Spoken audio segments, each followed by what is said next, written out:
నమస్తే, welcome to Leo. మనతో ఉన్నారు సీనియర్ జర్నలిస్ట్ హేమసుందర్ గారు. సార్ నమస్తే. నమస్తే అండి. సార్, విజయ్ దేవరకొండ కాస్త రౌడీ జనార్దన్ కింద మార్చిపోయాడు. వాస్తవానికి రౌడీ బాయ్ అంటూ గతంలోనే విజయ్ దేవరకొండకు ఒక నిక్ నేమ్ ఉందని చెప్పుకోవచ్చు. సో రౌడీ బాయ్స్ అంటూ వచ్చే రౌడీ జనార్దన ఇప్పుడు కంప్లీట్ లుక్ మార్చేసుకున్నాడు అని చెప్పుకోవాలి. సో రౌడీ జనార్దన్ సంబంధించినటువంటి ట్రైలర్ అయితే మనం చూసాం. సో ట్రైలర్లో కనిపించినటువంటి దృశ్యాలు ఏంటి, ఇప్పటిదాకా ఇలాంటి పాత్రలు ఎక్కడ కూడా మనం చేసినట్టయితే కనిపించలేదు. సో ఈ ట్రైలర్ గురించి మీరు ఏం చెప్తారు? అంటే దాంట్లో ఉన్న డైలాగ్లోనే తెలిసిపోతుంది ఆ సినిమా ఎలా ఉండబోతుంది అనేది. ముఖ్యంగా ఏంటంటే, బండిడు అన్నం తిని కొన్నిడు రక్తం తాగి రాక్షసుడి గురించి ఎప్పుడైనా విన్నావా? నేను చూశాను. కొమ్ములతో ఆడి కథను ఆడే రాసుకున్నాడు. కన్నీళ్లను ఒంటికి నెత్తురులా పూసుకున్నాడు.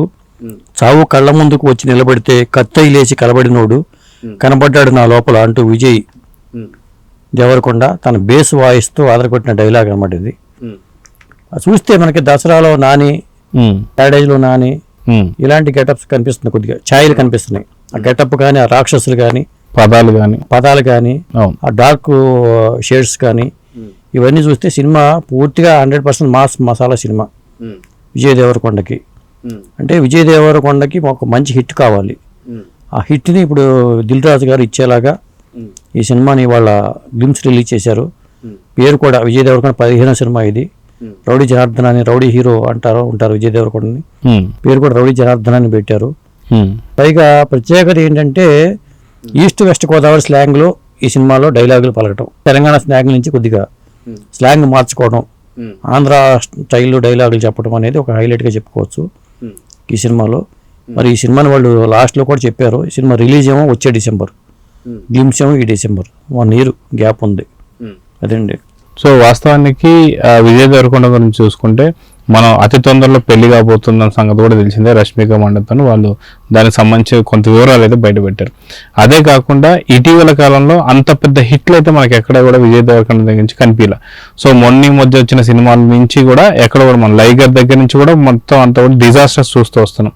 సో ఇప్పుడు చూసినటువంటి గ్లిమ్స్ లో కనిపించినటువంటి ప్రత్యేకతలు ఏంటి అంటే ఏం చెప్తారు? అంటే డైలాగ్ పరంగా ప్రత్యేకంగా ఉంది, హింస పరంగా ఓ రేంజ్లో హింసాత్మకంగా ఉండే అవకాశం అయితే ఉంది. ఇప్పుడు లయర్ గారు కూడా మాస్ మసాలా సినిమా, అది సినిమా నిరాశపరిచింది. ఆ తర్వాత ఖుషి వచ్చినా కానీ ఒక మాదిరిగా పర్లేదు అనిపించింది.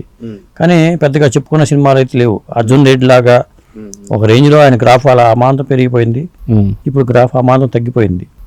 కానీ రవికిరణ్ కోల విజయ్ దేవరకొండని ఓ రేంజ్లో చూపించేలాగా ఈ సినిమాని చేస్తున్నాడని అర్థమవుతుంది. పైగా కీర్తి సురేష్ నాకు తెలిసి ఫస్ట్ టైం వాడు కాంబినేషన్ అనుకోవచ్చు ఇది. మరి కీర్తి సురేష్ కూడా హిట్లు లేవు, ఒక మైనస్ కలిపితే ప్లస్ అవుతుంది అంటారు కదా, అలా విజయ్ దేవరకొండ కీర్తి సురేష్ ఈ కాంబినేషన్ మళ్ళీ క్లిక్ అయితే మరో హిట్ రౌడీ జనార్దన్ రూపంలో రావచ్చేమనిపిస్తుంది. పైగా ఈ పాత్ర క్యారెక్టరైజేషన్ మాకు చెప్పారు, ఇంటి పేరుని రౌడీ అనే పేరుని ఇంటి పేరుగా చేసుకున్నవాడు అని చెప్పారు అనమాట. కారణంగా రౌడీలకి చాలా మంది వాడు రౌడీ అనే పేరు ముందు పెట్టుకుంటారు కొంతమంది, అసలు పేరు తర్వాత ఉంటుంది. అలాగే ఈ పేరు కూడా నాకు డైలాగులో చెప్పించారు, అది రౌడీ అనేది ఇంటి పేరుగా మారిపోయిందని చెప్పించారు. కాబట్టి మొత్తానికైతే విజయ్ దేవరకొండకి ఒక మరి ఆ డైరెక్టర్ కూడా తనకు వచ్చిన అవకాశాన్ని సద్వినియోగం చేసుకోవాల్సిన బాధ్యత అతనికి ఉంటుంది. కాబట్టి ఖచ్చితంగా విజయ్ దేవరకొండ ఒక హిట్ ఇచ్చేలాగా సినిమా ఉండబోతుంది అనేది అర్థమవుతుందండి. అయితే అదే మనం చూసుకుంటే మధ్య వచ్చిన కింగ్డమ్ లో కూడా డిఫరెంట్ పాత్రగా డిఫరెంట్ క్యారెక్టర్ మనం చూసాం, ఆ యొక్క హెయిర్ స్టైల్ కావచ్చు అట్లా.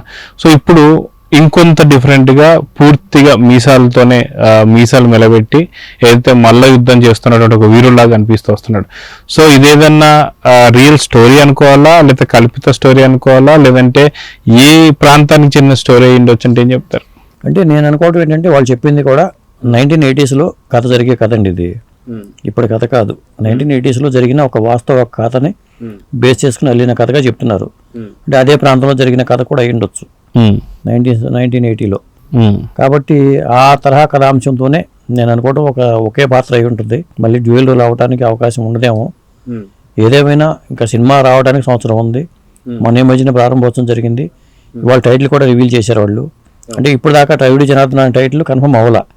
వాడకంలో అయితే ఈ సినిమాకి రౌడీ జనార్దన్ అనే పేరు పెడుతున్నారు అనేది ఉంది.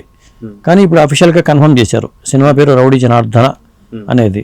అలాగే మ్యూజిక్ పరంగా చూసుకుంటే కొత్త అయినా ఉన్నా కానీ ఆ బీజిఎం కూడా ఒక రేంజ్ లోనే ఉంది మనకి ఈ గ్లిమ్స్ లో. ఈ సినిమా అయితే నాకు తెలిసి ఆయన మరి పెళ్ళైన తర్వాత రిలీజ్ అవబోయే ఫస్ట్ సినిమా అనుకోవాలో మరి ఏమనుకోవాలో చెప్పలేము దీన్ని. త్వరగా డిసెంబర్ అంటున్నారు కాబట్టి ఆ టైంకి ఇది కంప్లీట్ అయ్యే అవకాశాలు అయితే ఉన్నాయి. సో చూద్దాం సార్, మన లియో తరఫున కూడా విజయ్ దేవరకొండ గారికి బెస్ట్ విషెస్ తెలియజేసుకుందాం. నమస్తే. నమస్తే అండి.